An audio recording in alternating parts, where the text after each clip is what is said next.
बढ़ते हैं, कुछ और मैपिंग वाला काम कर लेते हैं कि कर्क पूछा जाएगा आपसे कि कर्क रेखा पर कौन कौन से देश पड़ते हैं।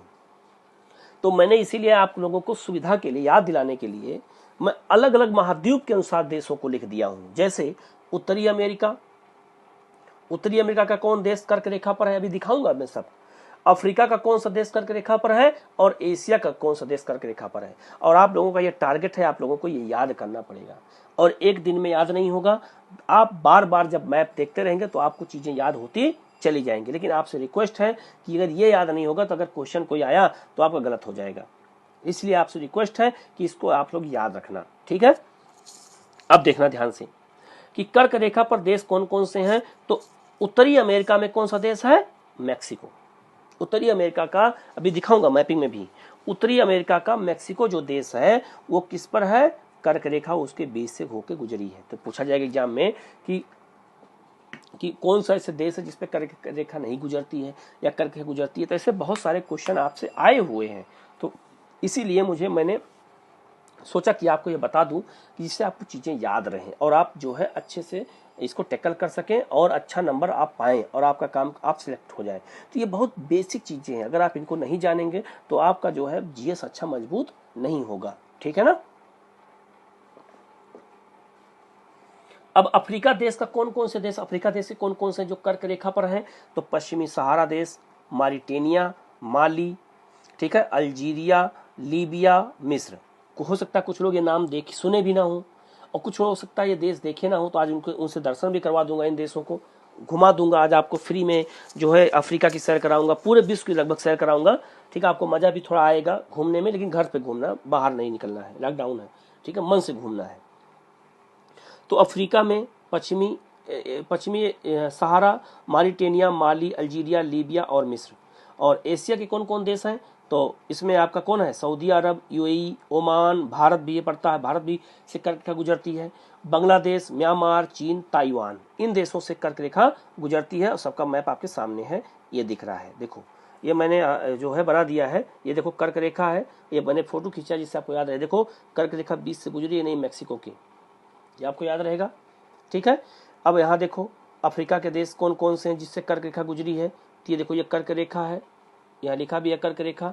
कौन कौन देश हैं, तो पश्चिमी सहारा, मारिटेनिया, इसके बाद माली, इसके बाद अल्जीरिया, इसके बाद में आपका जो है लीबिया, नाइजर भी थोड़ा सा पड़ता है, इसको मैं नहीं लिखा हूँ, आप लोग लिख लेना, नाइजर भी है, ठीक है। इसके बाद में आपका मिस्र है, ठीक है। इन देशों से होकर कर्क रेखा गुजरती है और आपको ये मैप जब बार बार आप देखेंगे तो आपको चीजें क्या हो जाएंगी, याद होती चली जाएंगी, ठीक है ना। इसके बाद एशिया के देश की बात कर लेते हैं। तो एशिया के कौन कौन देश हैं जिससे कर्क रेखा गुजरती है, तो देखो यहाँ सऊदी अरब, यहाँ यूएई, ये ओमान, इसके बाद देखो यहाँ पर पाकिस्तान से नहीं जाती है, इसके बाद देखो इंडिया में गई है, फिर बांग्लादेश से गई है, फिर चाइना से गई है और फिर ताइवान से गई है। इतने देशों से होकर के ये निकल गई है, ठीक है। यहाँ कर्क रेखा लिखा है। तो ये पेज नंबर 53 पे दिया हुआ है, मैंने अपने ही एटलस से खींच के आपको दिखाने का प्रयास किया है कि जिससे आपको चीज़ें जब दिमाग में रहेंगी आपको तो चीज़ें समझ में अच्छे से आपको आ जाएंगी। तो आपसे ऐसे क्वेश्चन पूछे जाएंगे कि कर्क रेखा पे कौन से देश पड़ते हैं और उनके देशों के बारे में आपको नाम उनको बताना पड़ेगा आपको, ठीक है ना। फिर आगे बढ़ते हैं, अब बात कर रहा है विषुवत रेखा पर स्थित देश कौन कौन से हैं, ठीक है। तो फिर मैंने महाद्वीप के अनुसार बांट दिया जिससे आपको याद रहे। तो दक्षिणी अमेरिका, अफ्रीका और एशिया, तीन अलग अलग महाद्वीपों के जो है देश हैं जो विषुवत रेखा पर स्थित है, ठीक है। अब कौन कौन से देश हैं, तो इक्वाडोर, पेरू, कोलंबिया, ब्राजील, इन सब देशों को आपको याद करना पड़ेगा, आपको ये रटना पड़ेगा। बहुत आसान भी है, ऐसा नहीं है कि एक दिन में याद नहीं होगा। आप धीरे धीरे जब देखते जाएंगे तो आपको चीजें याद होती चली जाएंगी। आप डिस्कशन करेंगे, आपसे कोई क्वेश्चन पूछेगा बार बार, तो आपको चीजें क्या होंगी, याद होती रहेंगी, ठीक है ना। तो कहा जाता है ना कि पढ़ाई उढ़ाई में एक दो बच्चों का ग्रुप बनाया जाता है, एक दो बच्चों का, तीन नहीं, तीन बहुत ज्यादा, 3-4 लोग कर लोगे तो लूडो खेलने लगोगे या कुछ ताश खेलने लगोगे या फिर गप सड़का शुरू हो जाएगा तो ये सब नहीं, अधिकतम 2 या बहुत ज़्यादा 3 जो सीरियस हो और आपस में बैठ के जब पढ़ाई करें। अभी मान लो लॉकडाउन है लेकिन आप कहीं पार्क में कहीं और लाइब्रेरी में बैठ के टारगेट सेट करें और 2 लोग मिल के पढ़ें और फिर डिस्कशन करें कि आज बताओ कौन कौन सा देश कर्क रेखा पर, तुम बताओ फिर हम बताएं, फिर तुम बताओ फिर हम बताएं। तो ऐसे जब क्वेश्चन बार बार पूछे जाते हैं ना तो चीज़ें क्या होती हैं, वो याद होती चली जाती हैं। ठीक है ना। फिर अफ्रीका के देश कौन कौन से आते हैं, तो गैबन हो गया, गैबन आपने सुना भी नहीं होगा, हो सकता है कुछ लोग बच्चे, तो इसमें आपकी गलती नहीं है। ठीक है, गैबन हो गया, कांगो गणराज्य हो गया, कांगो प्रजातांत्रिक गणराज्य हो गया जिसे जायरे भी बोलते हैं। तो 2 देश है, एक गणराज्य है, एक प्रजातांत्रिक गणराज्य है। ठीक है, एक है युगांडा है, केनिया है, सोमालिया है और साओ टाम और प्रिंसेप ये देश हैं जो जिनके ऊपर से विषुवत रेखा गुजरती है। फिर है एशिया, एशिया के कौन कौन देश हैं, तो मालदीव और इंडोनेशिया। एशिया के 2 देश हैं जिससे कर्क रेखा गुजरती है। ये क्वेश्चन 2-3 बार आ चुका है। तो कर्क रेखा एशिया के किन देशों से गुजरती है, तो मालदीव से और इंडोनेशिया से गुजरती है, ये बात याद रखना। ठीक है, अब यहाँ आगे बढ़ते हैं। ये देखो यहाँ पे देखो अफ्रीका के देश है जो विषुवत रेखा से होके गुजरे हैं। देखो यहाँ ध्यान से, चलो देखो ये विषुवत रेखा लिखी हुई है यहाँ, और यहाँ से जब विषुवत रेखा लिखा है देखो तो सबसे पहले कौन देश पड़ गया, ये देखो साओ टॉम एंड प्रिंसिपे एक आइलैंड है, ये पता चला, याद रहेगा। फिर देखो यहाँ पे गैबन लिखा हुआ है, फिर यहाँ पे कांगो प्रजातांत्रिक गणराज्य लिखा हुआ है, फिर कांगो प्रजातांत्रिक गणराज्य जायरे लिखा है, फिर युगांडा लिखा है, फिर केनिया लिखा है और फिर सोमालिया लिखा है। तो देखो सब देशों को काटते हुए जा रही है। तो आपसे क्वेश्चन पूछा जाएगा। ठीक है, लेकिन आपको एक बात और बता देते हैं। क्वेश्चन पूछा एक बार गया कि ऐसी कौन सी नदी है, ध्यान समझना, ऐसी कौन सी नदी है जिसको विषुवत रेखा 2 बार काटती है। तो नदी है कांगो या जायरे, कांगो को जायरे भी कहते हैं। देखो ये नदी है, ध्यान समझना, देखो यहाँ पे कांगो लिखा भी है और कांगो नदी ये है, ये ऐसे बह के ऐसे आई है। ठीक है, तो देखो ये 2 बार काटा नहीं काटा, ये नदी को, नदी ऐसे बह रही है और ये काट दिया। तो अपने कापी में कहीं नोट कर लेना, पूछा जाएगा एग्जाम में कि ऐसी कौन सी नदी है जिसको विषुवत रेखा 2 बार काटती है। तो आप लोग क्या बताओगे, एक ये कांगो या जायरे, कांगो को जायरे नदी भी बोलते हैं और कांगो भी बोला जाता है। ठीक है, तो ये बात याद रखना, ये नोट कर लेना कहीं आप लोग। ठीक है, कोई डाउट नहीं है। तो ये आप लोग याद रखना, इस मैप को ध्यान से देखोगे तो आपको चीज़ें क्या हो जाएंगी, याद हो जाएंगी, और बार बार जब आप देखेंगे तो चीज़ें और अच्छे से याद होती चली जाएंगी। ठीक है, कोई डाउट नहीं होगा यहाँ तक आप लोगों को। ठीक है, अब आगे बढ़ते हैं। अब आते हैं उत्तरी दक्षिणी अमेरिका के कौन कौन देश है। ये दक्षिणी अमेरिका है और दक्षिणी अमेरिका के कौन कौन देश हैं जो किस पर है, तो ये है विषुवत रेखा पर। तो पहला देखो ये 0 डिग्री यहाँ लिखा है और यहाँ विषुवत रेखा लिखा है। देखो सबसे पहले इक्वाडोर, फिर कोलंबिया, फिर इसके बाद में कौन है आपका, ये थोड़ा सा पेरू भी लगता है यहाँ पे, थोड़ा सा पेरू भी, और ब्राजील। ये 4 देश है जिनकी सीमा जिनके ऊपर से या जिनको टच करते हुए विषुवत रेखा जाती है। ठीक है, और विषुवत रेखा पर इसीलिए देखो यहाँ तापमान ज़्यादा होता है, यहाँ वर्षा बहुत ज़्यादा होती है, इसलिए इन क्षेत्रों में अमेजन वन पाए जाते हैं। आगे बताऊंगा अमेजन वन की विशेषता, इन सब की चर्चा मैं आगे आपसे अच्छे से करूँगा। ठीक है, फिर आगे बढ़ते हैं। फिर आता है मकर रेखा। अब आते हैं मकर रेखा पर कि मकर रेखा पे कौन कौन से देश पड़ते हैं। तो आपको याद करना जरूरी होगा कि मकर रेखा पे कौन कौन देश पड़ते हैं। तो फिर मैंने महाद्वीप के अनुसार लिख दिया है। ठीक है, जैसे दक्षिणी अमेरिका, अफ्रीका और ऑस्ट्रेलिया। एक बात आपको यहाँ कॉमन चीज आपको याद रखनी पड़ेगी कि चाहे कर्क रेखा हो, चाहे मकर रेखा हो और चाहे विषुवत रेखा हो, तीनों अफ्रीका से गुजरी हैं। अभी आके दिखा भी दूंगा मैं, तीनों रेखाएं देखो अफ्रीका से गुजरी हैं। तो एग्जाम में भी पूछा गया है कि ऐसा कौन सा महाद्वीप है जिससे तीनों रेखाएं गुजरी हैं, कर्क, मकर और विषुवत। तो क्या बताओगे, अब अफ्रीका बताना। ठीक है, तो कौन कौन से देश हैं दक्षिण अमेरिका में, तो चिली है, अर्जेंटीना है, पैराग्वे है, ब्राजील है। ये 4 देश हैं जो विषुवत रेखा से होकर गुजरे हैं। ठीक, ये सॉरी मकर रेखा इसके ऊपर से गुजरती है। ठीक है ना। फिर अगला अफ्रीका के कौन कौन देश हैं, तो अफ्रीका के कौन कौन देश हैं, नमीबिया है, बोत्सवाना है, दक्षिण अफ्रीका है, मोजाम्बिक है, मेडागास्कर है। ठीक है, ये देश किसके हैं, अफ्रीका महाद्वीप के हैं जिससे मकर रेखा गुजरती है। ठीक है, और ऑस्ट्रेलिया एक स्वयं महाद्वीप है। ये द्वीपों का महाद्वीप कहलाता है। तो ऑस्ट्रेलिया के बीच से भी मकर रेखा गुजरती है, ठीक है ना। इसे कैप्रिकॉर्न बोलते हैं मकर रेखा को। ये देखो, ये है दक्षिणी अमेरिका, ठीक है। मैंने मैप को थोड़ा सा काट के डाला है जिससे आपको याद रहे। अब देखो, यह है मकर रेखा, देखो यहाँ मकर रेखा लिखा भी है। तो देखो यहाँ पे चिली को काटा, फिर अर्जेंटीना को काटा, और फिर पैराग्वे को काटा, और फिर ब्राज़ील को काटा, ठीक है। ये ब्राज़ील को काट दिया। तो इतने देशों को काटते हुए आगे बढ़ जाती है, ठीक है। ये सब लिखा हुआ है, सब मैं आपको बताऊंगा, तो आप लोग अभी परेशान मत होना। ये चूंकि मैपिंग करवाता हूँ तो सब मैं लिख देता हूँ यहीं पे, जिससे हमें भी याद रहे और आपको पढ़ाने में मुझे आसानी हो। तो ये सब चीज़ें मैं आपको करवाऊंगा, तो आप लोग निश्चिंत रहना। आपको मैं पूरे मैप को मैं आपको भरवा दूंगा, ये मेरी गारंटी है, ये आप एकदम निश्चिंत रहना, ठीक है। तो अभी ये मत सोचना कि सर ये क्या क्या लिख दिए हैं, पता नहीं सब क्या है, हम याद करना है कि नहीं याद करना है। तो ये सब याद करना है, ठीक है। आप पहले ही मैं आपको डरा दे रहा हूँ थोड़ा सा, कि आप थोड़ा डरे रहें और अच्छा भी रहे। डरना जरूरी है ना, ठीक है। डर के आगे ही जीत होती है, ठीक है। आगे बढ़ते हैं। अब आते हैं अफ्रीका। देखो अफ्रीका के कौन कौन देश हैं। तो देखो नमीबिया से, देखो ये मकर रेखा गुजरी है नमीबिया से, इसके बाद में बोत्सवाना से होके गई है, फिर यहाँ दक्षिण अफ्रीका से होके गई है, और फिर मोजाम्बिक से होके और मेडागास्कर से होके, तीसरे देशों से काटते हुए ये रेखा गई है, ठीक है। अब याद रखना सब लोग इसको, ठीक है। आप इसको बार बार जब मैप में देखेंगे, और अपने मैप में भी खींच लेना इस सब चीज़ों को, अगर आपके पास एटलस हो तो उसको खींच लेना, ठीक है ना। अब यहाँ एक चीज़ गौर करना, देखो यहाँ पे एक नदी लिखी होगी लिम्पोपो, ये लिखी है लिम्पोपो नदी। तो लिम्पोपो नदी ऐसे बहती है, ठीक है। तभी मैंने क्या बताया था कि विषुवत रेखा को किस नदी को 2 बार काटती है, कांगो के बारे में बताया था। तो यहाँ पर याद रखना कि लिम्पोपो नदी को मकर रेखा 2 बार काटती है। कहीं नोट कर लेना कि लिम्पोपो नदी को मकर रेखा 2 बार काटती है, ऐसे 2 बार काट देती है। ये क्वेश्चन भी आया हुआ है, ठीक है। इसको कहीं नोट कर लो तुरंत, कि ऐसे लिख लेना कि लिम्पोपो नदी को मकर रेखा 2 बार काटती है, और विषुवत रेखा कांगो या जायर नदी को 2 बार काटती है। और अभी कर्क रेखा के बारे में बताना मुझे बाकी है, अभी बताऊंगा उसके बारे में भी, ठीक है।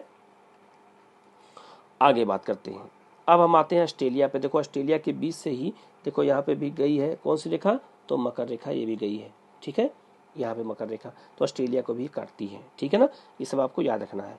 अब आते हैं कर्क रेखा पर स्थित भारत के राज्य।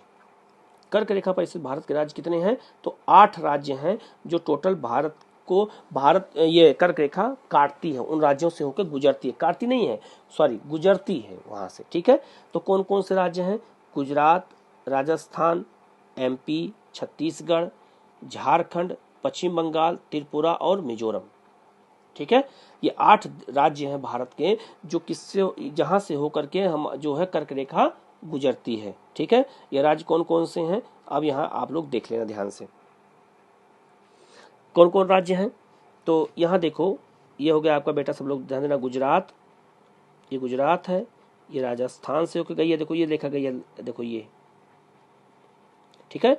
राजस्थान से होकर गई है, मध्य प्रदेश से होकर गई है, फिर छत्तीसगढ़ से होकर गई है, फिर किससे, रांची से होके, ये सॉरी झारखंड से होके गई है, फिर पश्चिम बंगाल से होके, फिर त्रिपुरा से होके, और फिर मिजोरम से होके। तो 8 राज्यों से होके गई है, ये आपको मैप में खींच लेना, ठीक है। और अब बता देता हूं कि कर्क रेखा किस नदी को 2 बार काटती है। तो यहाँ पर गुजरात में, एमपी में तो नदी है माही, यहाँ देखो माही नदी। तो माही नदी ऐसे बहती है, ऐसे, ठीक है। माही नदी है और माही नदी ऐसे बहती है, ऐसे। तो देखो 2 बार काटा कि नहीं, कर्क रेखा 2 बार काट दी, ठीक है। तो फिर से बता देता हूं, कर्क रेखा माही नदी को 2 बार काटती है, ठीक है। विषुवत रेखा कांगो या जायरे को 2 बार काटती है, और मकर रेखा लिम्पोपो नदी को 2 बार काटती है, ठीक है। ये ऐसे छोटे छोटे क्वेश्चन होते हैं जो आपसे पूछे जाते हैं और आपको याद करना बेहद जरूरी है। अब गौर करना सब लोग, यहाँ पे एक लाइन खींची गई है, ये देखो, ये भारत का मानक समय है 82.5 अंश की देशांतर रेखा जो है। तो पूछा जाएगा कि देशांतर रेखा भी कितने राज्यों को काटती है। तो देखो कितने राज्यों को काटा है, 5 राज्य को काटा, मैंने पहले यहाँ लिख दिया है कौन कौन राज्य है। देखो लिखा है भारतीय मानक रेखा 82.5 अंश की देशांतर रेखा जो है भारत कितने राज्य को काट से गुजरी हुई है, तो यूपी, एमपी, छत्तीसगढ़, उड़ीसा और आंध्र प्रदेश। ठीक है, देख लो यहाँ पे मैप पे सब दिया हुआ है, ये देखो ध्यान से, ये लाइन है, और देखो ये यूपी को काटा, एमपी को काटा, इसके बाद छत्तीसगढ़ को, फिर उड़ीसा को, और फिर आंध्र प्रदेश को। ठीक है, तो ये 5 राज्य को काटती है। ठीक है, अभी आप लोग इसको याद रखना, या आपसे पूछा जाएगा बार बार, तो आप इसको याद कर लेंगे और इसको हमेशा ध्यान में देखते रहेंगे। आप लोग क्या करना है आप लोगों को कि रोज जब सुबह उठते हैं, ठीक है, जो रोज सुबह उठते हैं तब आप 15-20 मिनट आप मैपिंग पे ध्यान दिया करिए। मैपिंग में जो आपको पढ़ाया जाए, कर्क रेखा, विषुवत रेखा, मकर रेखा कौन देश गए हैं, ज़्यादा नहीं 15 मिनट। ठीक है, और जो सिविल सर्विस तैयारी करते हैं वो जानते हो कैसे मैपिंग तैयारी करते हैं, वो अपने बाथरूम में मैप लगा देते हैं दीवार पे, कि हम वहाँ बैठे हों तब भी हम मैप देखते रहें। ऐसे बच्चे हैं जो सिविल सेवा तैयारी करते हैं और उनका निकलता भी है। मंजन ब्रश जब करते हैं, घर में जब सुबह उठते ब्रश करते हैं तो एटलस देखते हैं वो। ठीक है, कि एटलस में 15 मिनट लगा उनको मंजन करने में, 15 मिनट एटलस देखते हैं। ऐसे बच्चे होते हैं जिनका सिविल निकलता, सिविल सर्विस। क्यों? क्योंकि वो उनको पागल होना पड़ता है इस क्षेत्र में, कि उनको जिद करनी पड़ती है कि नहीं हम तुमको जीत के रहेंगे चाहे जो हो जाए। तो आप लोग जब तक जिद नहीं करेंगे कि हमें निकालना है, यूपीएससी नहीं निकलेगा, आपसे बता दे रहा हूँ मैं पहले ही। ये आप कभी मत सोचना कि हम लगातार घर में बैठ के पढ़ रहे हैं और क्लास ले रहे हैं, क्लास रोज आ रहे हैं, जा रहे हैं, और एक दिन अचानक सो के उठेंगे, लाल बत्ती नीचे खड़े होके और बैठ लेंगे और चल देंगे किसी जिले को संभालने। तो ये सपना है, सपना ही रह जाएगा। समझ में? जो जिस लाल बत्ती की आप कल्पना किए हैं वो लाल बत्ती बुझ जाएगी। ठीक है, तो इसलिए आप लोगों से रिक्वेस्ट है कि जिद पाल लो, तभी आपका काम हो पाएगा। ठीक है ना। अब एक चीज बहुत इंपॉर्टेंट चीज है, यहाँ देखना ध्यान से, कि एक बार क्वेश्चन पूछा गया कि कर्क रेखा, ये कर्क रेखा गुजरी है और 82.5 अंश की देशांतर रेखा एक दूसरे को किस राज्य में काटती हैं? तो किस राज्य में काट रही हैं? छत्तीसगढ़ राज्य में। ठीक है, ये बात याद रखना। पूछा जाता है क्वेश्चन कि जैसे देखो यहाँ लिखा है कर्क रेखा, ये है विश्व, ये 82.5 देशांतर रेखा जो हमारा मानक समय है, और एक कर्क रेखा एक दूसरे को किस राज्य में काटते हैं? तो अब याद रखना छत्तीसगढ़ राज्य में काटते हैं। ठीक है ना। ये आपको पीडीएफ मिल जाएगा, आप इसको अपने पास रखे रहना और आप इसको थोड़ा थोड़ा रोज पढ़ते रहेंगे तो चीजें आपको याद होती चली जाएंगी। ठीक है, अब आगे बढ़ते हैं। अब 0 डिग्री देशांतर ग्रीन बीच पर कौन कौन से देश, ग्रीन बीच लाइन पर कौन कौन देश पड़ते हैं, तो इसकी भी चर्चा हम आपसे कर देते हैं। तो यह है आपका यूरोप के कौन कौन देश पड़ते हैं और अफ्रीका के कौन कौन देश पड़ते हैं। तो यूरोप के देश कौन है? UK, Britain, France, Spain. और अफ्रीका के कौन कौन है? अल्जीरिया, माली, बुर्किना फासो, टोगो, ठीक है, और घाना। और इनका मैप दिखा देता हूं आपको, ये है मैप। ठीक है, अब गौर करना, जितना इंग्लैंड में जो समय हो रहा होगा वही समय यहाँ भी होगा, वही समय यहाँ भी होगा, इसमें कोई अंतर नहीं होगा। तो देख लो कौन कौन देश हैं। ये हो गया आपका यूके, ये आपका यूके हो गया, इंग्लैंड हो गया, आपका फ्रांस हो गया, और आपका स्पेन हो गया, जिससे लाइन गुजरती हुई गई है, 0 डिग्री गई है। ठीक है ना। और अफ्रीका के कौन कौन देश हैं? ये देखो, ये है, आपको पहले ये बता देता हूँ, ग्रीन बीच देखो है कहाँ। ये लाइन मैंने खींचा है आपको समझाने के लिए। देखो ये 0 डिग्री खींची गई है, और देखो ये ग्रीन बीच शहर है, इंग्लैंड के बगल में है, लंदन के बगल में ग्रीन बीच शहर है, जिससे ये रेखा गुजरी हुई है। तो इसी को क्या बोलते हैं? 0 डिग्री या प्राइम, वो क्या कहते हैं, प्राइम लाइन बोलते हैं इसको। ठीक है, अब यहाँ गौर करना, अफ्रीका के कौन कौन देश पड़ते हैं? तो याद रखना, अफ्रीका के जितने देश इस पे लाइन पे हैं सबके यहाँ इंग्लैंड जैसा ही समय होगा, यहाँ पे भी सेम समय होगा, कोई अंतर नहीं होगा समय में। ठीक है ना। तो यहाँ पे कौन कौन देश हैं? अब यहाँ देख लो ध्यान से। तो देखो सबसे पहले कौन देश है? अल्जीरिया है। ठीक है, अल्जीरिया के बाद कौन देश है? माली है। माली के बाद कौन देश है? फिर यहाँ पे बुर्किना फासो है। फिर कौन देश है? टोगो है, थोड़ा सा टोगो टच करती है। और फिर कौन देश है? घाना है। तो ये सब छोटे ये देश हैं जिससे भी ये गुजरती है कौन? 0 डिग्री। अब गौर करना, यहाँ देखो 0 डिग्री, ये देखो ये 0 डिग्री देशांतर है, ये अक्षांश से विषुवत रेखा, और ये 0 डिग्री ग्रीन बीच लाइन है। तो एग्जाम में पूछा जाएगा कि 0 डिग्री देशांतर और 0 डिग्री अक्षांश रेखा एक दूसरे को कहाँ काटती हैं? नोट कर लेना, अटलांटिक महासागर में, दक्षिणी अटलांटिक महासागर में काटती हैं। ठीक है, ये क्वेश्चन आपसे पूछा जा सकता है, पूछा गया है। ठीक है, ऐसे क्वेश्चन हमें खोजने पड़ते हैं, दिमाग में बैठाना पड़ता है। ठीक है, तो ये देखो यहाँ पे दिया भी है कि ये है आपका कौन 0 डिग्री और ये भी 0 डिग्री, ये विषुवत रेखा, ये ग्रीनविच लाइन, एक दूसरे को अटलांटिक महासागर में काट रहे हैं, दक्षिणी अटलांटिक महासागर में। ठीक है, ये बात याद रखना। ठीक है, अब आगे बढ़ते हैं। ये देखो ये पूरे पृथ्वी का दिया है। अब यहाँ देख सकते हैं आप पूरे पृथ्वी का मैप यहाँ दिया है और तीनों देखो लाइन अफ्रीका से गुजरी है कि नहीं गुजरी है, वही समझाने का प्रयास किया है। ठीक है, देखो यहाँ प्राइम मेरिडियन है, देखो ये किस देशों से आई है, तो देखो यहाँ पर ये यूरोप से और अफ्रीका से, मैंने अभी आपको बता दिया आपको। ठीक है, याद रहेगा आपको। इसके बाद देखो तीनों लाइन कौन कौन गुजरी है, तो देखो यहाँ पर कर्क रेखा, तो कर्क रेखा को देखो ये गुजरी हुई है। ठीक है, ये देखो कर्क रेखा गुजरी हुई है, मकर रेखा और विषुवत रेखा, सॉरी विषुवत रेखा और मकर रेखा, और तीनों देखो अफ्रीका से गुजरी हुई हैं। तो एग्जाम में भी पूछा जाएगा कि ऐसी कौन सी लाइन है, ऐसी कौन सा महाद्वीप है जिससे तीनों रेखाएं गुजरती हैं, तो कौन रेखा है, तो याद रखना ये है, अब कौन महाद्वीप है, अफ्रीका महाद्वीप, जिससे कर्क भी जाती है, विषुवत भी जाती है और मकर भी जाती है, याद रहेगा। अब देखो ये है नॉर्थ अमेरिका। आगे महाद्वीप के बारे में आगे बताना है मुझे, तो यहीं पे मैं थोड़ा बता देता हूँ जिससे आपको कल जब क्लास होगी तो आपको याद रहे। देखो हमारे देश में कितने महाद्वीप है, हमारे पृथ्वी कितने महाद्वीप हैं, तो कितने महाद्वीप हैं, 8 महाद्वीप। कौन कौन से हैं, ठीक है, जैसे देखो यहाँ पे कौन कौन सा है, पहला कौन सा है नॉर्थ अमेरिका, फिर यहाँ south America 2, Africa 3, Europe 4, Asia 5, Australia 6, sorry 7 महाद्वीप हैं, ऑस्ट्रेलिया 6 और अंटार्कटिका 7। ठीक है, 7 महाद्वीप हमारे हैं। 8वां महाद्वीप की खोज अभी की नहीं गई है, लेकिन यहाँ पे जो न्यूजीलैंड है, यहाँ पे एक जीलैंडिया नामक एक अलग महाद्वीप की खोज का प्लान चल रहा है कि खोजा गया है, उसको भी मान्यता नहीं मिली है, इसलिए दिमाग में मेरे 8 था। ठीक है, लेकिन 7 महाद्वीप टोटल हैं अभी। ठीक है, और जिस पर 6 महाद्वीपों पर मानव आवास पाए जाते हैं और केवल अटलांटिक महाद्वीप पर मानव आवास नहीं पाया जाता है। ये किसी देश के अधिकार में नहीं है, ये पूरा बर्फ से ढका हुआ है। यहाँ भी 6 महीने के दिन और 6 महीने की रात होती है, और यहाँ भी 6 महीने का दिन 6 महीने की रात होती है। ठीक है, याद रहेगा सबको। ठीक है, तो 7 महाद्वीप में है, 6 महाद्वीपों पर आदमी है, 1 महाद्वीप पर मानव आवास नहीं है। ठीक है, तो ये आपको समझ में चीजें आ गई होंगी बिल्कुल। ठीक है, आप इस क्लास को बार बार करना, नहीं समझ में आएगा तो आप हमसे पूछना। ठीक है, बाकी अगले जो कल की क्लास शुरू होगी, आपका खगोल विज्ञान यहीं पे समाप्त हो गया। ठीक है, खगोल विज्ञान में समाप्त कर दिया। अब कल से हम लोग स्थल मंडल शुरू करेंगे। ठीक है, स्थल मंडल में हम वेगनर का महाद्वीपीय विस्थापन सिद्धांत से हम पढ़ाना शुरू करेंगे, फिर भूकंप, ज्वालामुखी, इन सब के बारे में बताऊंगा। ठीक है ना, तो आज की बात यही करते हैं। Thank you.